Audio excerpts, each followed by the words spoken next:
We're here to talk about Fidelity as it relates to one of my all-time favorite books, The Perks of Being a Wallflower.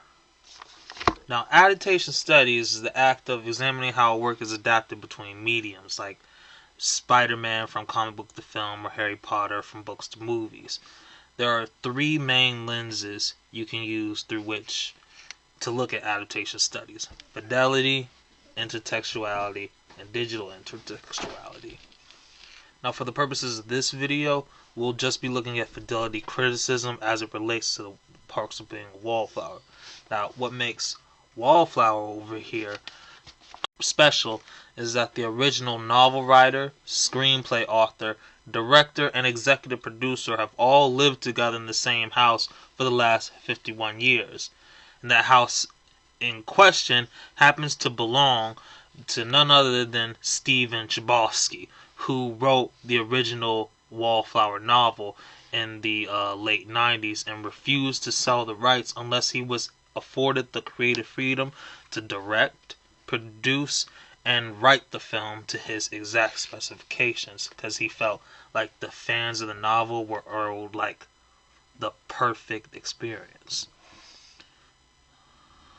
Eventually in 2010, his request was granted by Mr. Mudd Productions, and they began shooting in May the following year, with an eventual release date of September 21st, 2012.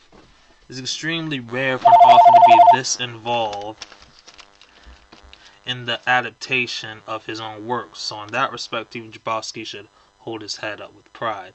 And let me be clear, the film adaptation of Perks of Being a Wallflower is excellent, but when examined through lenses of fidelity and performativity, it falls well short of the original text. Performativity was one of the main themes, if not the theme, of the original novel. Charlie's father and older brother both perform a strong masculine presence for Charlie to emulate in his own way, while his sister and friends perform their own roles within their own relationships, roles that they may not be able to themselves live up to. Little do the public know at the time. Charlie's sister in particular was an egregious example of relationship performativity that helped to shape Charlie's core as a man. However, for all the fans of the movies, this character arc may as well not even exist. See, even though certain parts of the story has been adapted with an eye towards 100% fidelity, certain parts of the story have been left out entirely, so that of course brings the fidelity score down quite significantly. Let's take a look back at Charlie's character, for instance. Charlie is a character who really struggles with expressing his own emotions. He has high empathy for others, yet if he were to threaten, in the sense that if he were to threaten his own friends, chances are he would just black out and beat you to sleep. These broad strokes of Charlie's character are hinted at in the movie and sometimes even shown directly, but the details are missing when compared with the original text. In the book, it isn't long after Charlie fights with his bully that he has a run-in with his sister and is introduced to her abusive relationship with Ponytail Derek, as the film likes to call him. And along with that, he also sees his sister accept this abuse as normal and even desirable in a certain way. The book portrays this all in 4 separate parts. First, Charlie knocks out his bully, Sean, in front of everyone and immediately breaks down crying straight afterward. You see this in page 7 of the novel. A few days later, while hanging with his sister and a boy who likes her, Charlie's sister starts tearing into the boy, just assaulting his manhood, how he carries himself. She calls him a wimp and even compares his own manhood to that of her younger 15-year-old brother. You see, even Charlie stood up to his bully, she yells at him on page 11. At this, her boyfriend cocks back and hits Charlie's sister as if she were a man, in an attempt to gain her respect. And to Charlie's surprise, it works. His sister becomes much nicer to the boy, and his attitude becomes much more assertive around the house. He even gains the respect of Charlie's dad, who previously thought the boy was just as much as a wimp as his sister did. Later in that same weekend, Charlie even catches the two of them having sex. So Charlie, it seemed like being put in her place really turned his sister on in a way, which only just serves to confuse some more in his own feelings about abuse and relationships. This whole arc is majorly glossed over in the movie, being reduced to a single interaction where Charlie witnesses a brief slap of his across his sister's face, and then pretty much nothing after that.